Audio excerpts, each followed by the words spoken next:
ओम शांति। आज की मुरली का चिंतन तारीख 12 मई 2024। तो आज मीठे प्यारे बाप दादा ने हमें अव्यक्त मुरली में ये समझाया कि जो जमा का खाता हमें जमा करना बहुत बहुत ज़रूरी है और बहुत काल का जमा चाहिए। तो सबसे पहले बाबा ने हमें हाईएस्ट, अविनाशी, रिचेस्ट जो ज्ञान रतन, जब हम पद्मा पदम जो हमें भाग्य मिला हुआ है, जिससे हम रोज़ कितनी कमाई कर सकते हैं और रिचेस्ट बने हैं और जन्मों जन्मों तक हम वो हमारी कमाई हमारे साथ रहती है, तो उसकी हमें प्राप्तियों की स्मृति दिलाई। बाबा ने बताया कि ये संगम युग, इस समय का क्या महत्व है जो हम भूल जाते हैं, लेकिन बाबा ने हमें याद दिलाया कि संगम युग का कितना महत्व है। इस छोटे से समय में हम कितनी प्राप्ति कर रहे हैं जो कोई नहीं कर सकता विश्व में। तो अगर ये बात याद रहे कि जो मैं कर रहा हूँ वो कोई ही नहीं कर सकता, जो बाबा का बच्चा है वो ही, उसको ही ये वर्षा, उसको ही ये प्राप्तियाँ मिली हुई हैं। तो मेरा श्रेष्ठ, हर संकल्प श्रेष्ठ हो, हर समय मैं श्रेष्ठ से श्रेष्ठ कार्य करूं, साधारण कार्य ना करूं। तो ये आज बाबा ने हमें इस कुछ चीज़ों पे समझाया है ऐसे।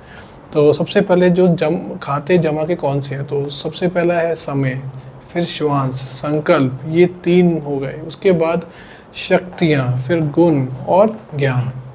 तो बाबा ने कहा है कि ये सभी जो खाते हैं सभी पूरे चाहिए, भरपूर होने चाहिए। किसी में भी कमी रही तो पॉइंट्स कम सतयुग में नहीं आ पाएंगे, पूरा वर्षा नहीं ले पाएंगे। जैसे बाबा ने बताया कि लक्ष्मी नारायण जो है वो पूरे संपन्न थे, तभी वो लक्ष्मी नारायण बने। तो अभी बाबा ये पूछ रहे हैं कि हमसे पूछ रहे हैं कि हमें क्या बनना है, हमारा लक्ष्य क्या है, वो याद रखते हुए स्मृति इमर्ज रहे कि हम कौन है, क्या कर रहे हैं, हमारा लक्ष्य क्या है।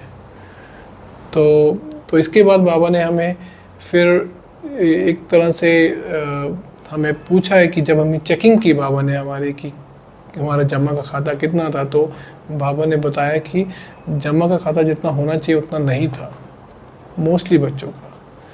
तो उसमें भी बाबा ने बोला कि संकल्पों में व्यर्थ संकल्प ज़्यादा, वेस्ट तो व्यर्थ मतलब वेस्ट हो गया, नेगेटिव संकल्प तो नहीं थे लेकिन व्यर्थ थे, तो व्यर्थ नहीं होने चाहिए। तो बाबा कह रहे हैं व्यर्थ को भी जमा करो, ज़्यादा सोचो नहीं।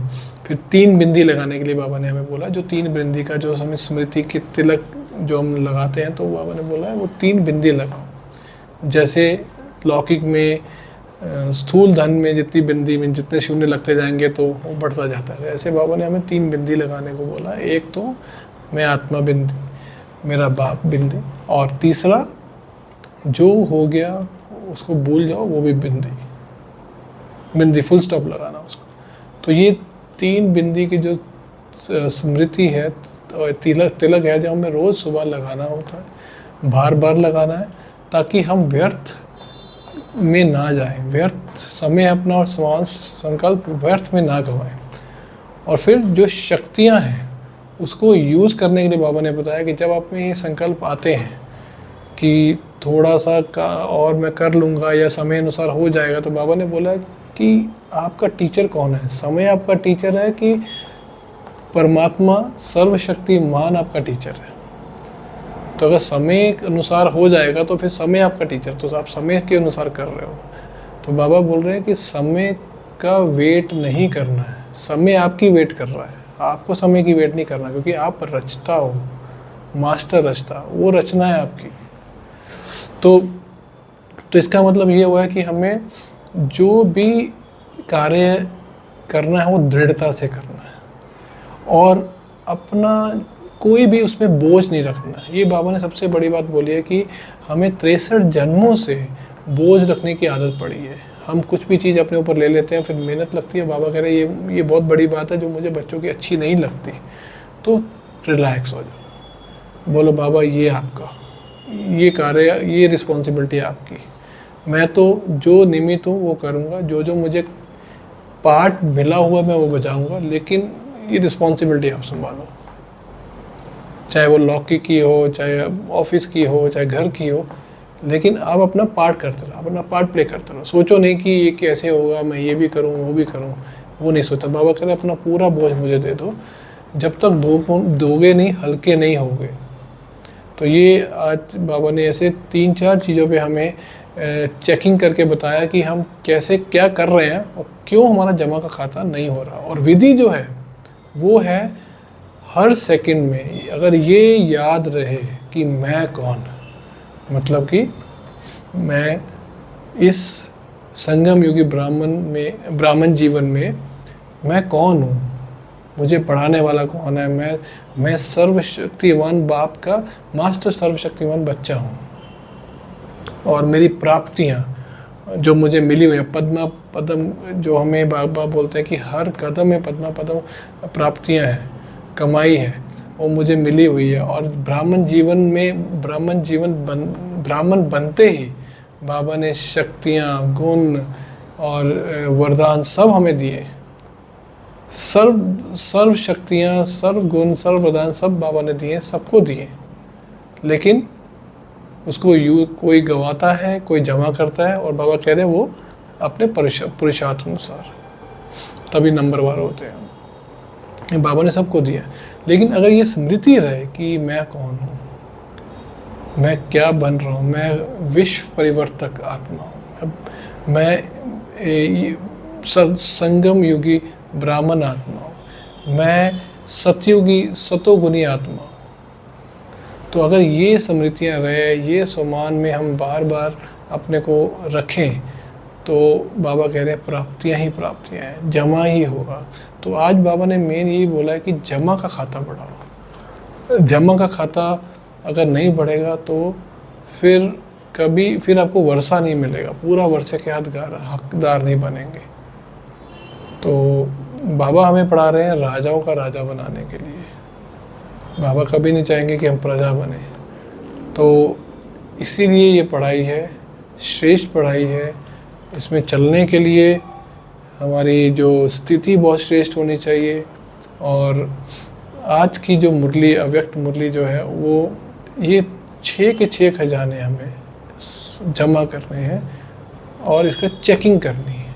सबसे ज़रूरी है चेकिंग करनी कि वेस्ट तो नहीं हो रहा। जमा किया, यूज़ कर लिया, शक्तियाँ जमा की फिर यूज़ कर ले, तो वेस्ट तो नहीं हो रही है, चेक करना। तो बाबा ने हमें जमा करने की विधि बताई, चेकिंग करने की बताई। चेकिंग करने के लिए हमारा जो सम्मान है वो रहना चाहिए, सम्मान लेके बैठना है। बाबा कह रहे हैं कि आप जो संकल्प लेते हो, श्रेष्ठ संकल्प लेते हो अमृत वेले के टाइम, वो अच्छे हैं हिम्मत, लेकिन करो भी। दोनों में कहना और करना दोनों समान चाहिए। तो ये चीज़ें बाबा ने आज हमें बहुत चेकिंग करके हमें बताया कि हम क्या कर रहे हैं और हमें क्या करना है, कहाँ गैप है। तो जमा का खाते हमें बढ़ाने हैं, उसमें गैप है।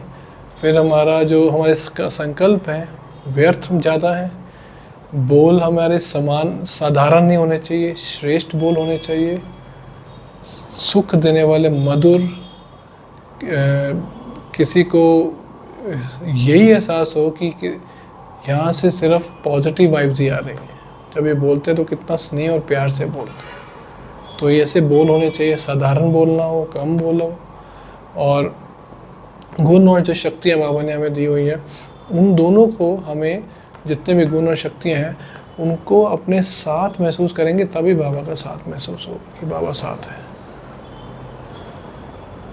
तो ये बाबा ने आज हमें बताया। और फिर एंड में हमें ड्रिल भी कराई कि चेक करने के लिए कि अगर 1 सेकंड में मन को कंट्रोल करके जहाँ भी स्थित करना चाहो कि स्थित हो रहा है कि नहीं, तो ये बाबा ने ड्रिल कराई। तो एक तरह से ये भी एक चेकिंग है जो हमें करनी है। अगर वो नहीं हो रही अभी भी 1 सेकंड में, तो हमें इसका मतलब कि इसका अभ्यास चाहिए कि हमें डिटैचमेंट, साक्षी दृष्टा होके सब कार्य करना है। सब कार्य में ऐसा करना है कि मैं आत्मा हूँ और इस देह से ये कार्य कर रहा हूँ, कर्म योगी होकर। और कोई भी बोझ नहीं लेना। बाबा ने ये बहुत ज़रूरी बोला है कि 63 जन्मों की जो आदत है बोझ लेने की, मेहनत करने की, बाबा को बच्चों की बिल्कुल अच्छी नहीं लगती। बाबा बार बार बोलते हैं। बाबा ने आज फिर बोला है कि जितना भी बोझ है, कोई रिस्पॉन्सिबिलिटी है, मुझे दे दो, और फिर वापस नहीं लेना। और अपना हमें सिर्फ पार्ट बजाना है। अगर मैं कार्य कुछ कर रहा हूँ, लौकिक कार्य हूँ, ऑफिस जा रहा हूँ, तो मुझे सिर्फ ऑफिस का अपना जो भी टाइम है, जो भी कार्य मिला हुआ वो करना है। उसके बाद क्या होगा, उससे ये करना था मुझे, उससे ये बनाना था, ये सारी रिस्पॉन्सिबिलिटी जो मैं अननेसेसरी लेके बैठा हूँ वो बाबा को दे दो। बाबा को बोलो, बाबा आप संभालो, ये चीज़ें हैं, मुझे नहीं पता ये कैसे होंगी, आप देखो, मुझे तो सिर्फ ये चीज़ टाइम टू टाइम ये चीज़ करनी है डेली, जो हमारा दिनचर्या है, जो हमारी श्रीमत मिली हुई है।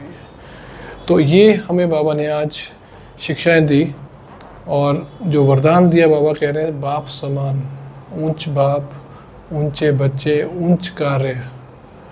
बाबा भी ऊंच, बच्चे भी ऊंच, कार्य भी ऊंच।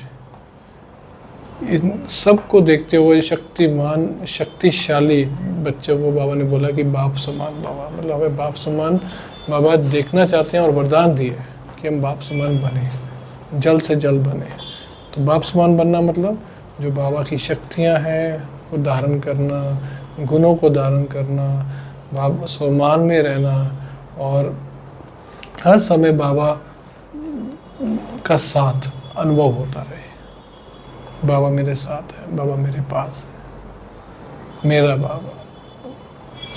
तो ये आज हमें बाबा ने पूरी जो है हमें समझाने दी, शिक्षाएं दी, और बहुत प्यार भी दिया, हमें स्मृतियाँ दिलाए कि हम कितने भाग्यशाली हैं।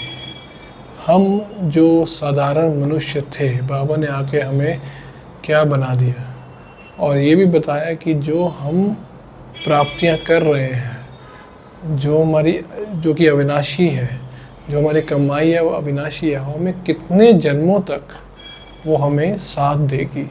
लेकिन यहाँ पर जो कोई अमीर होगा, कोई बहुत कमाई कर रहा होगा, उसको एक जन्म, बाबा ने बोला एक जन्म में उसका जो फल ले पाएगा, या अमीर रिचेस रह सकता है, और वो भी आपसे ज़्यादा रिचेस नहीं, क्योंकि आपकी जो कमाई है वो अविनाशी है। तो हमारे हर कदम में पद्मा पदम कमाई है। तो ये बाबा ने हमें बताया आज, और इसी कमाई को अगर हम, बाबा कह रहे हैं कि अगर अब तुम बिजनेसमैन बन के सोचो, क्योंकि वहाँ पर 3 पार्टियाँ भी आई हुई थी अलग अलग, तो बिजनेसमैन बन के सोचो, तो बिजनेसमैन को जब कमाई दिखती है तो वो बहुत सतर्क हो जाता है, तो और उसमें फोकस हो जाता है कि अब ये कमाई का ज़रिया मिल गया, अब मैं आगे कैसे इसको लेके जाऊँ। तो बाबा कह रहे हैं ये अविनाशी कमाई है, अविनाशी धन है, इसको क्यों नहीं सीरियसली ले रहे हो। तो ये हमें बाबा ने आज सिखाया। बहुत ही प्यारी अव्यक्त मुरली बाबा की थी, बहुत जोश आया बाबा की मुरली पढ़कर, चिंतन कर उसकर। बाबा ने बहुत शिक्षाएं भी दी, गलतियां भी पकड़ी, हम क्या करना चाहिए और क्या क्या नहीं कर रहे हैं, क्या पूरे उसमें जो पर हमारी स्थिति का, हमारे संकल्पों का, हमारे बोल का, सब बाबा ने बताया कि ऐसे इतने श्रेष्ठ नहीं है, समय श्वास और संकल्प वेस्ट में ज़्यादा जा रहा है, इसको जमा के खाते में जमा करो। तो बार बार बाबा ने ये चीज़ें हमें बोली। तो ये मेरा आज का चिंतन था। ओम शांति।